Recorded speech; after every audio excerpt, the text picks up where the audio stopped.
I got some deliveries, and this time it is from Hungry Dog. Hungry Dog is a proud Cebuano homegrown hotdog joint that now offers a hungry box. They came up with these group meals because now in times of intimate gathering, you might want to consider having a hotdog party. And what we have here is their La Famiglia. For 799 pesos, you will have a box of 6 signature hotdogs, 1 plain fries, 1 special fries, 2 coleslaw, and 1.5 liter of drink. And for my hotdogs, what I have here is the batusay, which contains terry mayo onions and shredded nori. And next is my favorite from Hungry Dogs, the HEISENBERGs. This is a garlic mushroom bacon hotdog. And next is the Blackbeard, which contains cider slaw, house barbecue sauce, and a whole lot of bacon.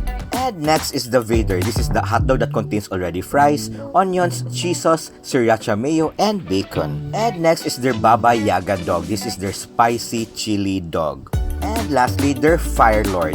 This is a hotdog that contains sriracha sauce and Cheetos on the top.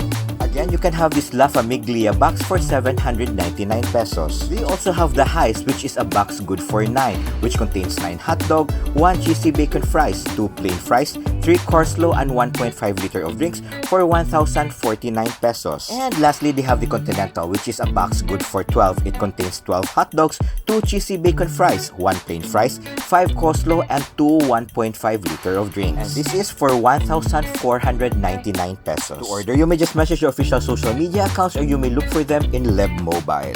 Or you may have your orders delivered through Leb Delivery or Maxim, or you may also pick up your orders at Basak Pardo near Squat Gostos Lubua or Blended Bruce Milk Tea Store. For that, mga onagdata guys, and of course, unahon sa ginato ang Coke para mas lami ikaon kung bugnaw, and mga onita sa fries, and of course, the cheesy bacon fries. Kanang fries palang gali, murag mabusog naman ko eh. And unahon yun na to akong favorite sa Hungry Dogs, ang HEISENBERG. Again, this is a garlic mushroom hotdog. And sunod ang Fire Lord, a hotdog top with sriracha mayo and Cheetos. Nindot siya nga combination. Ikaw ni mong hotdog niya na ay Cheetos on top.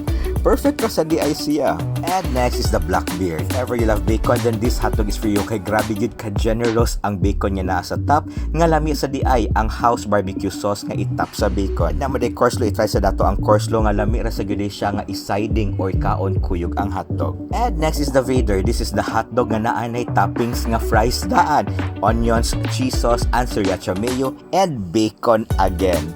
And next is the batusay. If ever you want to have a Japanese taste, then this is for you. Kay tungod siya shredded nori, na agad siya Japanese taste, and the smell sa nori nga fresh itap, lami ra gyud kaayo. And lastly, the Baba Yaga dog. So again, this is a spicy chili dog in which actually nag-order daw nimo, pwede ka maka-request sa level of spiciness. And you know what? Nako yung discovery, ang coleslaw itap nimo sa hotdog, lami ra sa gyud siya nga combination after all. But then again guys, always remember to eat in proper proportions and to brush your teeth after eating. And lastly, to follow me on all my social media accounts, and let us continue to stay safe, stay healthy, and just keep smiling. Bye-bye!